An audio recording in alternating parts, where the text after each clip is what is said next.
مرد کو دل میں رہنے کی عادت ہوتی ہے، وہ وہاں سے نکل کر اور کہیں نہیں رہ سکتا۔ مرد بڑی نازک مخلوق ہوتی ہے، اسے عورت کا ہائے کہنا ہی مار دیتا ہے۔ مرد کے دکھ خاموشی کی کوکھ میں جنم لیتے ہیں اور اندر ہی اندر سرایت کر جاتے ہیں، جبکہ عورت کے آنسو ہر طرف شور کرتے ہیں۔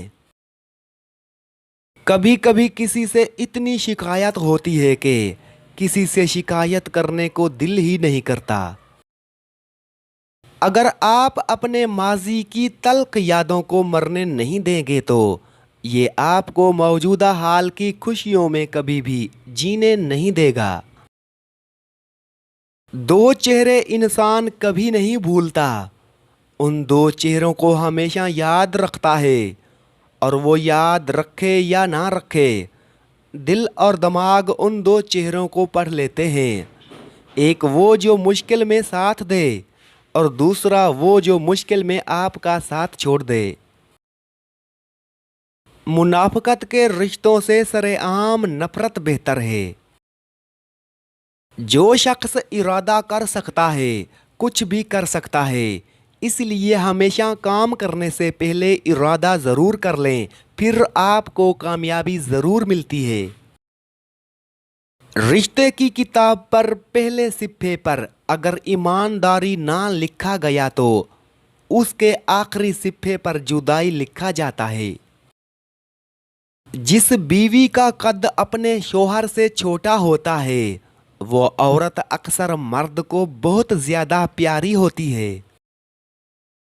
ایک لڑکی جب قبول ہے کہتی ہے تب دراصل وہ اپنا گھر، اپنا بچپن اور کچھ خوابوں کو خدا حافظ کہہ رہی ہوتی ہے۔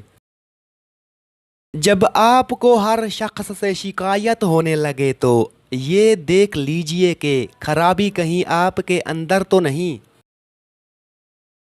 آپ کچھ دنوں کے لیے مسلسل یا عزیزوں کا ورد کرنا شروع کر دیں، ہر شخص آپ کو چاہنے لگے گا۔ ممکن کام تو ہر کوئی کر سکتا ہے، لیکن تم نے ناممکن کو ممکن بنانا ہے، یہی تمہاری کامیابی کی پہلی سیڑھی ہے۔ جو شخص صبح کے وقت آسمان کے تارے دیکھے گا اس کی قسمت کا تارا ہمیشہ چمکتا رہے گا۔ سب کے سامنے اپنے دکھ بیان نہ کرو، لوگ آپ کے ساتھ تو رو کر سنیں گے لیکن دوسروں کو ہنس کر سنائیں گے۔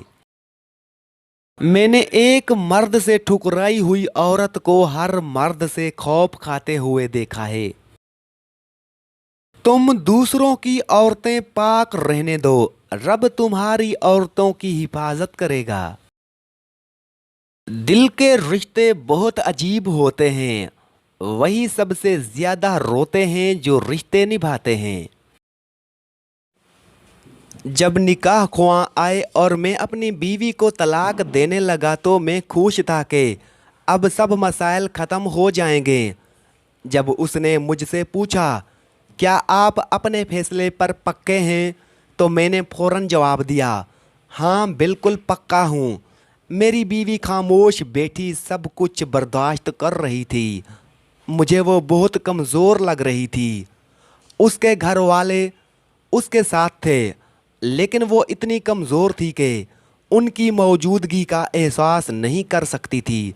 جب میں نے اس کی آنکھوں میں شکست کی نظر دیکھی تو مجھے خوشی ہوئی کہ میں نے اپنا حق لے لیا اور اس سے دکھا دیا کہ وہی ہمیں اس حال تک لے آئی ہے۔ چند منٹ بعد میں نے اسے طلاق دے دی۔ اس دن میں اپنے بستر پر لیٹا اور محسوس کیا کہ دنیا کی سب مشکلات غائب ہو گئی ہیں۔ میں آزاد ہو گیا، دل بھر کے کھانا کھایا۔ 3 سال تک میں مسائل، سر درد اور اختلافات کا سامنا کر رہا تھا۔ آخر کار میں سکون میں آ گیا، نماز پڑھ کر اللہ کا شکر ادا کیا، اپنے گھر والوں کے پاس گیا اور وہ خوش تھے کہ میں نے اس سے نجات پا لی۔ میں نے اپنی زندگی میں نے اپنی زندگی دوبارہ آزادانہ طور پر جینے کا آغاز کیا، لیکن زیادہ وقت نہیں گزرا اور چیزیں میری توقعات کے خلاف ہو گئیں۔ ہر کوئی اپنی زندگی میں مصروف ہو گیا۔ ہر رات کے آخر میں وہ اپنے کمرے میں بند ہو جاتے اور میں اپنے کمرے میں اکیلا، کمزور اور تنہا رہ جاتا۔ میرے گھر والوں کا ساتھ کہاں گیا؟ میرے بھائی جو ہمیشہ میری بیوی کے بارے میں باتیں کرتے تھے، انہوں نے میری طرف دھیان دینا چھوڑ دیا۔ میری ماں جو یہ دکھانے کی کوشش کرتی تھی کہ وہ میری بیوی سے زیادہ محبت کرنے والی ہے، اس نے بھی وہی محبت اور توجہ دینا چھوڑ دی۔ وہ اپنی پرانی حالت میں واپس آ گئی۔ جو لوگ مجھے اس پر بھڑکاتے تھے وہ بھی کال کرنا چھوڑ چکے تھے۔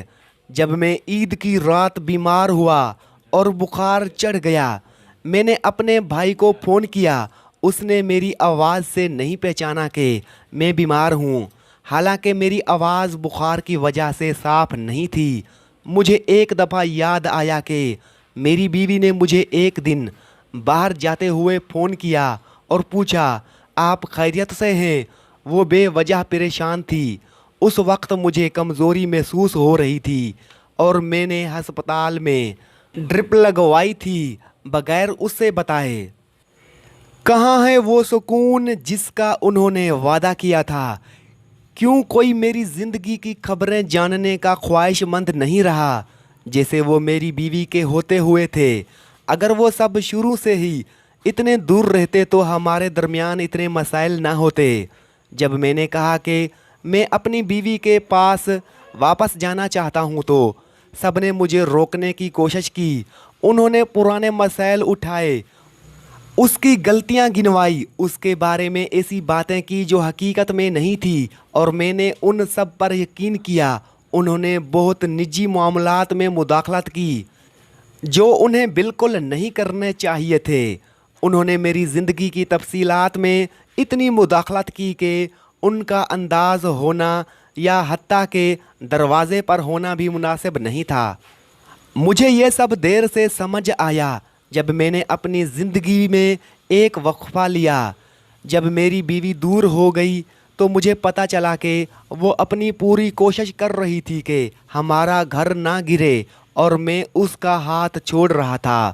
وہ ہماری نجی باتوں کو چھپا رہی تھی اور میں سب کچھ دوسروں کے سامنے کھول رہا تھا۔ جب میں نے افسوس کے ساتھ اسے واپس لانے کی کوشش کی تو اس نے صاف انکار کر دیا۔ اس نے کہا، میں سکون میں ہوں۔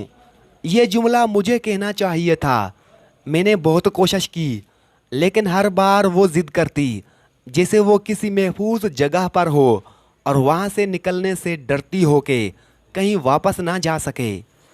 اس نے صاف الفاظ میں کہا، کبھی بھی مجھے میرے حقوق کا احساس نہیں ہوا، حتیٰ کہ تمہاری بیوی ہونے کا حق بھی میرے پاس نہیں تھا، اور آخر کار میں ہی واحد ہارا ہوا تھا۔ مسئلہ یہ تھا کہ میں سمجھتا تھا کہ میں صحیح ہوں اور میرے آس پاس کے لوگ میرے خیر خواہ ہیں۔